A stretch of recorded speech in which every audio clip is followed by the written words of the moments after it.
Welcome to Laptop Radio. Today's topic is using AI to separate speech from noise with HeardThat. We have Bruce Sharpe, founder and CEO of Singular hearing.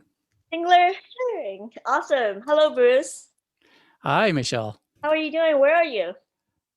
We're in the Vancouver area in Oh, Canada. awesome. I love Vancouver.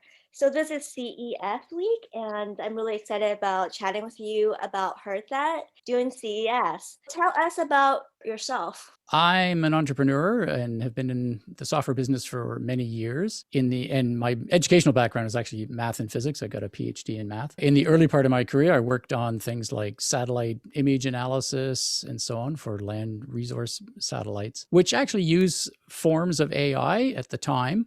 This was many years ago, but back in those days, didn't really work that well. So, like everybody else, I just abandoned that for a while and went off and did other things. But after I sold my last company, I got interested. I was looking around, what's the next interesting thing to do? And I was actually had a few ideas in front of me, but the one that sort of came by surprise out of nowhere was this hearing issue. And it started with my father-in-law, who had worn hearing aids for years. And all his family could tell that he was just engaging less and less in family gatherings, would never want to go to a restaurant or do anything like that. And the problem was that it was just too hard for him to hear people talking in that environment. I think this is a very common problem. I didn't know anything about it at the time, what one could do. So I thought it was probably just needs better hearing aids. So we looked into that and he got some more hearing aids, but it didn't really help that much. So I looked into that some more, and it turns out that hearing aids, which is as valuable as they are and helpful as they are, this is the one thing they're not so great at, is getting people to hear well speech when there's a lot of noise and conflicting babble and other things going on. So that was on my mind. I would like to do something about that. Meanwhile, as I say, kind of looking around for the next interesting thing to work on, I was bringing myself up to speed on this new world of machine learning and deep learning and all that sort of stuff. Very excited about all the advances that were happening there, and particularly excited to see that coming out of various research labs was new work on speech processing and speech enhancement that was showing real progress on this problem of speech and noise for the first time in like kind of decades, really. Like our ability to deal with that was really plateaued a long time ago. But now with machine learning, all of a sudden we were really making good progress on that. I thought, let's see if we can get this out of research labs and make something that we can put in the hands of people who have this problem and come up with something. We didn't want to make a device, particularly people have lots of devices already. We wanted to make software. So we've made this smartphone app called HeardThat, and we're showing it here at CES. Awesome. And how does HeardThat work? So the way you use it is you have your smartphone, and it can be Android or iOS. You start the app and you just press the start button. That's about all there is to it. What it's doing is it's using the microphones that are already on the phone to listen to the sound that's all around. So it'll be typically some noisy environment and people talking. That sound is then fed into the app, and the app has these machine learning algorithms which separate speech from noise. It's different from like active noise cancellation or noise reduction, and I can talk about that a bit more later perhaps. But what machine learning lets us do is to understand what is speech, what is noise, and separate them out. So we throw away the noise and leave the speech, which then gets delivered to the user's ears. And that can get to your ears in all the ways that you can normally get audio from your phone to your ears: earbuds, headphones. If you've got hearing aids or a cochlear implant, that's available too. Bruce, let's do a demo of it. Yeah, we can try to do a demo. It's always tricky to do it online just because there's a lot of electronic stuff that happens in between, but that's okay. We're going to give it a shot here. I've got HeardThat hooked into the computer that we're using through our online call here. And the first thing I'm going to do is I'm going to switch from my regular microphone to HeardThat. So you're still hearing me? Yeah? Yes. Okay, now I'm going through the HeardThat app, but there's no noise in this environment. And in fact, I've turned off the denoising part of HeardThat right now. What I'm going to do next is I'll start making some noise. So this is just a recording. It was actually taken in a real, coffee shop environment. And It's actually quite loud for me. I don't know what it sounds like to you, but this is what people have to deal with. And if you have hearing loss of any kind, this makes it really tough to hear the speech in there. So we're going through HeardThat, but HeardThat's not doing anything because I've basically turned it off. I'm going to grab this slider and HeardThat to turn on the denoising. And now HeardThat is doing what I described, separating the speech from the noise and throwing out the noise and delivering the speech to your ears. So it helps you concentrate on hearing that speech with good intelligibility. And I turned it off again just so we could remind ourselves what the noise is. If you don't mind, I'm going to turn off the noise because that is super annoying for me. There we go.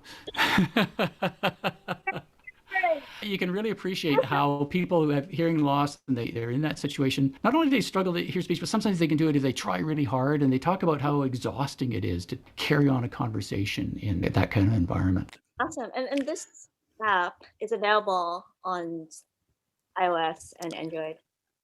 That's right. It's available right now on the app stores, on the App Store for Apple and on the Google Play for Android. We're in what we call early release mode, which means, although it's quite far along, we're past the beta stage and it's in pretty good shape. But it's all free for everyone right now. Sometime later this year, we'll turn on a subscription model. But for right now, we're happy to let people try it for free and we can learn from their experiences and make it better.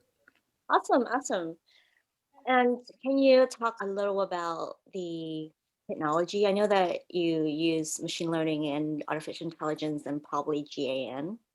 I'm not sure if I want to go into that much detail, but we certainly know about all those things. The trick with machine learning, well, it's not a trick, but the reality of machine learning is what really matters, at least as much as the algorithms and probably more, is the data that you use and to train it. And I'm sure most of your audience knows about machine learning, but the way it figures out algorithms is by you give it a whole lot of examples to learn from. So we give it literally thousands of hours of examples of speech, examples of noise, and examples of the mixture of the two. And we say, okay, you figure out what is speech and what is noise and how to separate them out.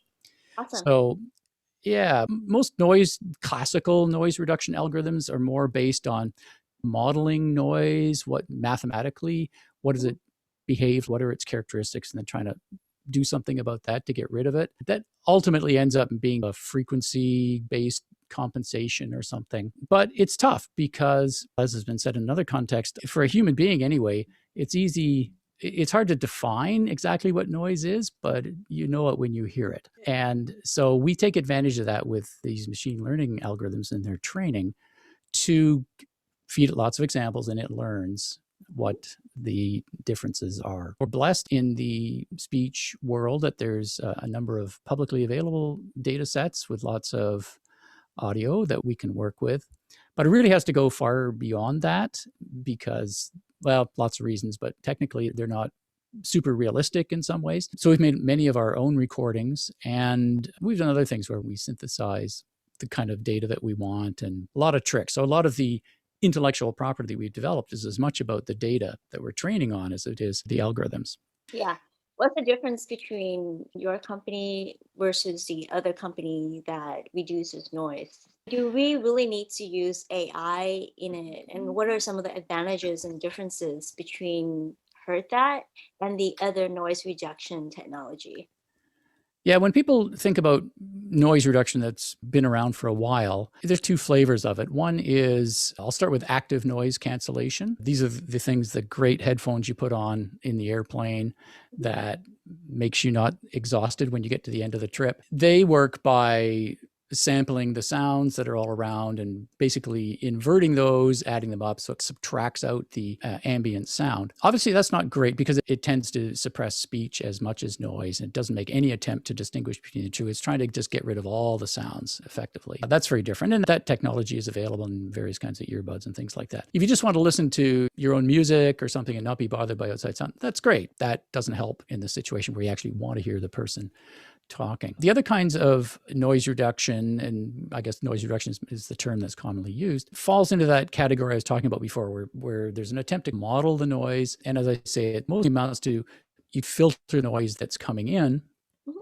typically based on the frequency content of the audio. And the challenge with that is that, again, it doesn't really have a good understanding of what's speech and what's noise. So the frequencies that it's suppressing for the noise are also present in speech. So you're degrading the speech quality quite a bit or a lot or not so much, depending on the trade-off between how much noise reduction you're going to get. That's mostly what the world has had for noise reduction for quite some time. But with machine learning, now we're in this situation where the model is, okay, you've got clean speech and then you've got noise, and they add up, and that's what you hear in this noisy environment. And it's up to the machine learning algorithms to figure out how to split those apart. And when you split them apart, the noise that you're killing off doesn't damage the speech nearly as much as it would in these other techniques.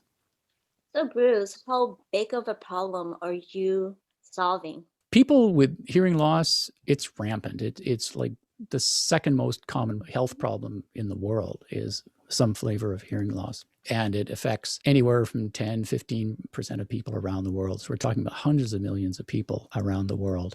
Very common, and it's getting worse. We're seeing now all the baby boomers aging into an age where just age-related hearing loss is starting to have an effect. But also the younger generation that's grown up digital and has had earbuds in their ears 24/7 all the time, that takes a toll. And there's literally more prevalence of hearing loss in that younger generation than in any previous generation of that age. Yeah, we're talking about many millions of people that have some degree of hearing loss. And a lot of people don't know that because it creeps up gradually, but it's really there. And one of the first things they will notice is this inability to the cocktail party problem, as it's called, right? The ability to be in this noisy, complex sound environment to be able to pick out the voice that you want to pay attention to.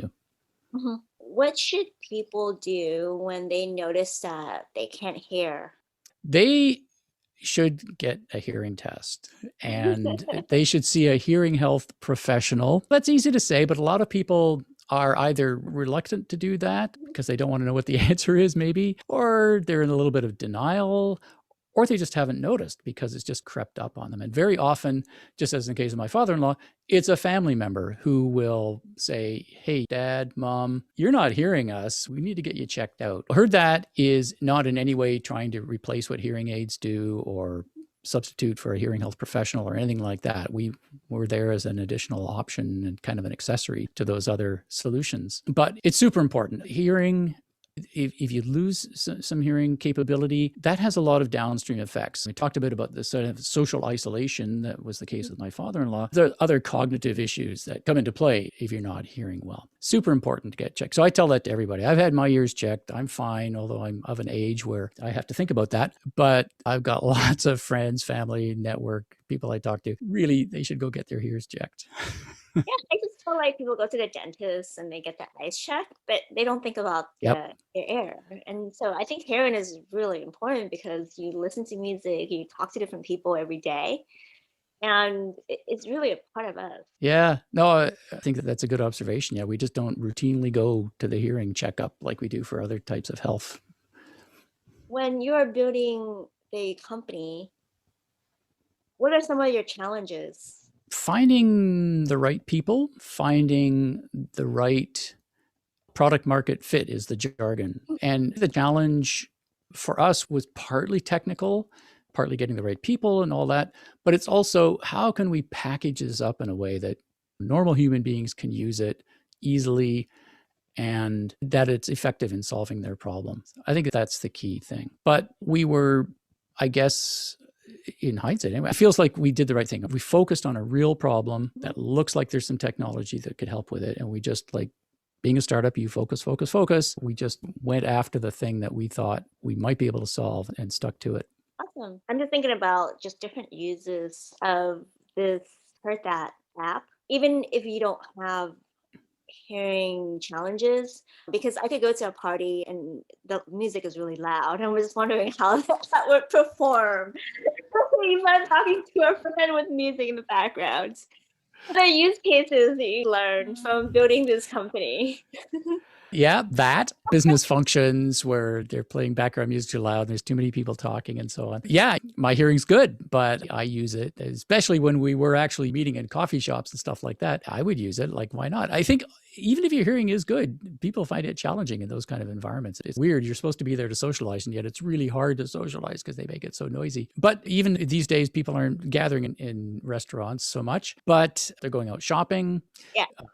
Maybe they're on a patio or they're outside for various reasons where they're trying to carry on a conversation. There's all those kind of places where noise is an issue, and Yeah. HeardThat can help there. We've also heard from some of our users about less expected applications of this. In one case, a doctor told us she uses it when she's doing her rounds at the hospital because it's just so much conflicting noise there and just makes it easier for her to communicate with her patients. We heard from a mother whose son is doing online education these days for the obvious reasons, but he was struggling a bit. He had some, learning difficulties and other issues. He found that with HeardThat and the ability to block out these conflicting sounds, it helped him focus. Mhm. And that was really nice to hear. So there's just a lot of different ways that you can use it when you're driving around. A lot of people just find that the road noise and so on in the car is a problem. This can be helpful there. And of course, these days, everybody wearing masks, that presents an extra challenge. If you do have a bit of hearing loss and you count on lip reading, that's not so good, unless they're wearing a clear mask, which are not super common. But the mask muffles the sound, and a little clarity and amplification can help. Let me ask you about privacy because I know that you collect data. And I think the world is very conscious of privacy. So, how does your company handle data and privacy? That's a great question. I totally agree that people should be very cognizant of privacy issues. In our case, all the processing is done right on the phone. So the phone is gathering the sound that you're hearing, but it stays on the phone. It doesn't come to us. We're not doing processing in the cloud. It all happens right on the phone. The only time that we would gather data is if somebody has a tech support problem or something. There's the feedback button in the app, and you can press that. You can send us a message. And if you want, you can attach some audio that illustrates the problem or question that you want help with. But other than that, it's your data.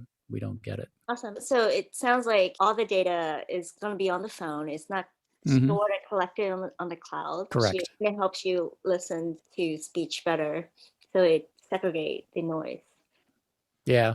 And even the data on the phone, we keep it there for a little while, but then we just automatically delete it so the user doesn't have to think about it. And they can delete it themselves if they don't want it for any Oh, reason. really? Awesome. Yep. Yeah. Yeah, I think having that choice for consumer is super delightful. Do you have competitors? Competitors? Sure, in the sense that there's lots of alternative solutions. The category that we're in is hearing assistance, or maybe like a hearing aid accessory. You could put us in that kind of category. And because the problem is so widespread, and because it's a difficult problem and everyone's situation is different, you see a lot of different solutions out there. They tend to be in two categories themselves. Some are devices, like maybe you don't have hearing aids, but you get some special earbuds that you think would be helpful, and things that are trying to play the role of hearing aids. We deliberately did not want to go down the path of making another device. We really like that people can use the devices they've already got, including their phone, which obviously most people have that, even in the older demographic that might be interested in this. A surprisingly large take up of phones and increasing all the time there. But software is so much more flexible. We can update it all the time. It's so much easier for people to try out. Literally in a few minutes, you can download this from the App Store, try it out in your situation, see if you like it. If you don't like it, fine, move on to something else. But you can try it out. Hard to do that with a device that you order. Some days later, it shows up at your door. Do you like it or not? Do you send it back? So we're not a device, and so we're quite distinguished in that category. The other thing to mention about these devices is any of these wearables and hearable type items, they're small. That's the whole idea, right? They're wearables. But for that reason, they don't have a lot of processing power. They don't have a lot of memory. Battery life is an issue. And we don't have those problems because the phone is very powerful and can do all of that. So the algorithms that we've developed are also very powerful, but they do need a lot of resources. And it's really more resources than you'd want to ask a wearable device to provide to you. So that's why not devices. On the other side, now, if you search on the App Store for hearing apps of various kinds, you'll see all sorts of things. They tend to be generally just sound amplification systems. They just amplify all the sounds. Some of them will let you play around with the frequencies a bit, so you can maybe emphasize the highs, de-emphasize the lows, whatever you want to do, which is really the job of a hearing aid. If you're doing that, we think you should get properly tested and fitted with a hearing aid. Or they might do the kind of noise reduction that I talked about earlier, where they're doing some sort of filtering on the noise. So what we're doing is really a unique product that is bringing a new approach and a new kind of technology into this space. So I just downloaded the app. So it seems Okay. like it's easy. I found it. I just heard that. And then do I just need to plug in a headset onto the phone? You need to connect some sort of a hearing device. The only way that we won't play back audio for you is on the phone speaker itself, because if you think about it, that doesn't actually make sense because you're playing it out the phone speaker and then pulling it right back in through the microphone. So that wouldn't really work. But in terms of attaching a hearing device, it can be wireless earbuds, it could be wired earbuds, headphones, whatever you normally hook up to your phone to hear sound. If you Awesome. want to listen to music or anything like that. Looks Well, like you're looking around for some. I just realized that I don't have the headset for that. Okay. That's probably in my office, so I might have to go to the office just to look for hearing like to. But I'm super excited. It was just so easy to download too, and I don't have to sign in, so it's really cool. No, that's right. There's no sign up, no gathering of information. There's a little information screen that pops up and you say, okay, and then away you go. Awesome. It's so easy. Okay, I'll look for a hearing device later and then I'll play with it. Okay. And is there anything else you wanted to share that I have not asked you? Yeah, I just like to encourage people to go to their app stores. If you search for HeardThat, all one word, you'll find it pretty easily, as you just did. Give it a try. We're really interested in solving this problem and helping people. So send us some feedback. Let us know. If it didn't work for you, we want to hear that just as much as if it did. And at the same time, I'll repeat a little bit what I said before. If you are concerned about your hearing, or even if you're not and you've never had your hearing checked, or maybe your friends are telling you should get your hearing checked, by all means do it. Like, it's super important. Hearing is a superpower we all have, those of us who have it, and take care of it. I guess that's the other message. Take care of your hearing, get tested. And if you're really not ready for that, but you have this problem of hearing, speech, and noise, we're there to help. And I think what we hear from people who try it for the first time is often, I didn't realize what I was missing until I tried this. This is the hearing loss creeps up on you. So try something and maybe you'll be pleasantly surprised. Awesome. And what is one piece of advice that you would like to share with the community? I've given my advice a couple of times about getting your hearing checked, so I won't say that again.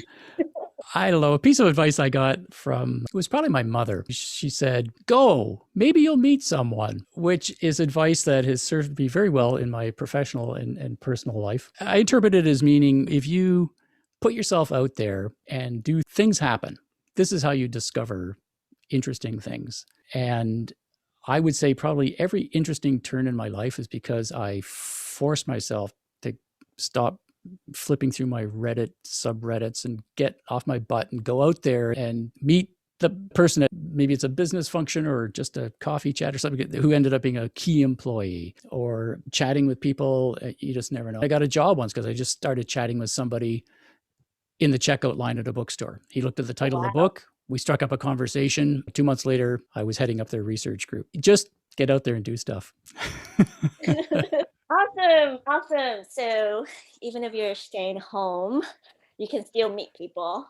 You can still put yourself out there online somehow. Yeah. So I met you randomly because someone reached out to me. Perfect. There you go. Awesome. Yes. Yes. Thank you, Bruce. It was great talking to you, Michelle. Bye-bye. Bye.